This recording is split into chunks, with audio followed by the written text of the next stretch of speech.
শুধুমাত্র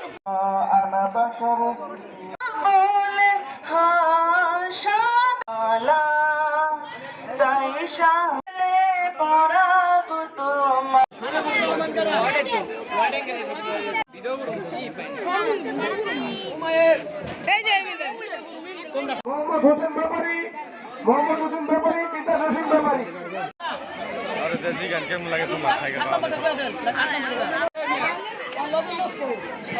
ধন্যবাদ ওমর ফারুককে, ধন্যবাদ ওমর ফারুককে।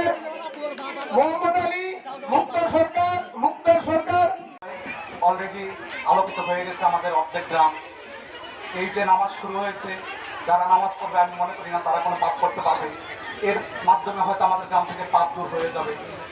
তারপরে তারা যে আরো উন্নয়নমূলক যে ঘর দিছে, একসময় বাসস্থানের সমস্যার সমাধান হয়ে যাবে।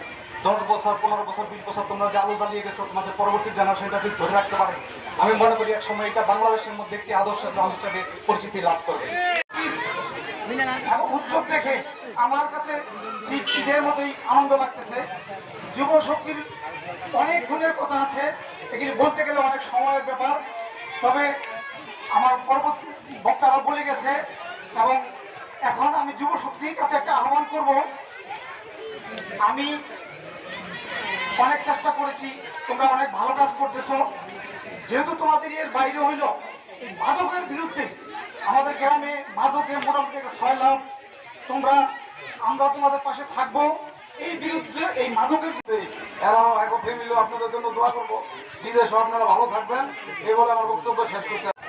41 দিন নামাজ পড়ার সাইকেল বিতরণ প্রতিযোগিতার আয়োজক বৃন্দ এবং আজকে উপস্থাপক এবং শিক্ষিত হইতে পারেন। এই সময়ে ওরা যে উদ্যোগটা নিয়েছে, আমি তাদেরকে ধন্যবাদ জানাই এই সুন্দর একটা উদ্যোগ নেওয়ার জন্য।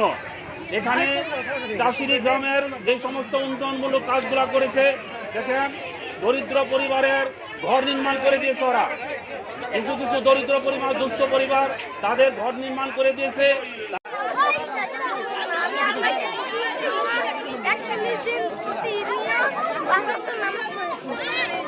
নামাজ পড়ে সাইকেল পেয়েছো, তোমার কেমন লাগতেছে এখন?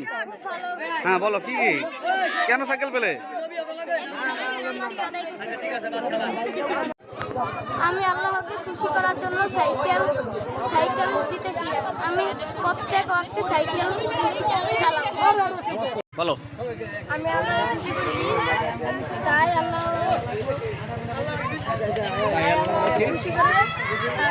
একটি সাইকেল 41 জামাতের সাথে নামাজ আদায় করেছে।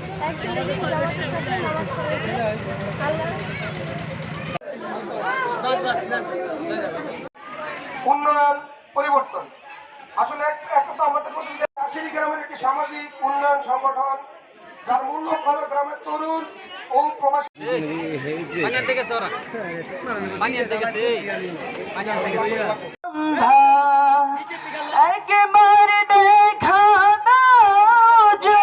করে যাচ্ছেন। আপনারা সবাই জানেন, বিদেশে আসলে যারা থাকে তাদের অনেক কষ্টের কাজ।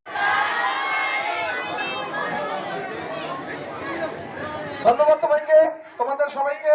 তোমরা যার যার জায়গায় চলে যাও।